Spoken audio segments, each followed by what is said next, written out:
My friends, make no mistake about it. The message of Fatima is all about penance and sacrifice. You can feel it while you're there. You could feel it in the way the place is designed, the color, the chapel, the way the Blessed Mother is, the particular flavor of the environment. It's sharp, it's cutting, like it's demanding something from you, something more. And when we sacrifice and when we make penance, we become like God, because God is love, but a specific flavor of it, which is where all the confusion that we see in our world is.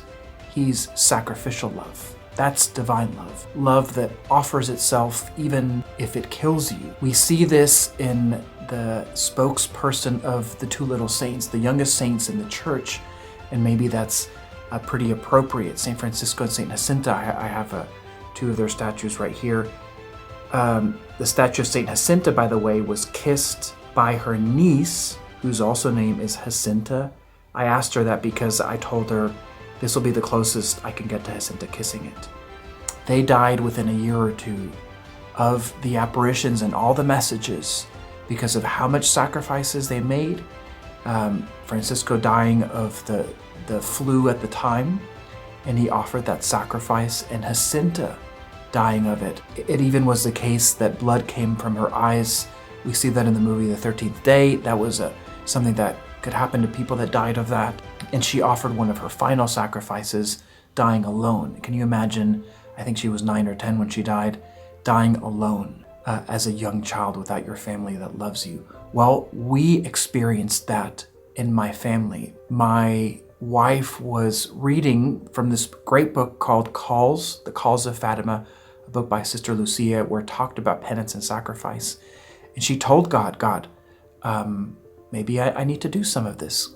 Would you mind sending me some penance or some sacrifices to offer on behalf of sinners? And on the last day of our pilgrimage, as we were on the plane, about 3 hours into the plane flight, she began getting some abdominal pains. We thought it was like some sort of bacterial thing because we had gotten some food poisoning earlier in the week. And so we took some Cipro. The pain subsided a little bit, but not too much. She kept hurting that night. We went to the ER the following day, and it was appendicitis. Now, she's someone that has had no surgeries in her abdomen her whole life. The only other surgeries that she's had have all been elective or due to an accident, nothing having to do with something just happening in her body. So to me, it's no coincidence that it just happened on the last day of our pilgrimage that God gave her the penance that she asked for. She had surgery, it went well, but she's been in a lot of pain. So she's offering that for sinners. She's offering that for those that will be receiving the Fatima water. She's offering that as part of her spiritual growth. And so we should not be deceived into getting stuck with wondering what the secret of Fatima is, or if it was the real Lucia or not. You know, those are all honestly just things we Americans get caught up into these things because of the media. That's not important. Don't let yourself get distracted by such silly things. What really matters is penance and sacrifice. And in these last 2 weeks of Lent, what a great time for us to take up this message. So ask St. Jacinta, who offered so many penances to save sinners from hell, something that troubled her so much. Or ask St. Francisco, who offered so many sacrifices to the dear and beautiful God that he wanted to console. Do those things. Console God. Save sinners. Live out your faith. Really live it. The message of Fatima is like none other. My friends, God bless you. Have courage to take this message up. Live your faith instead.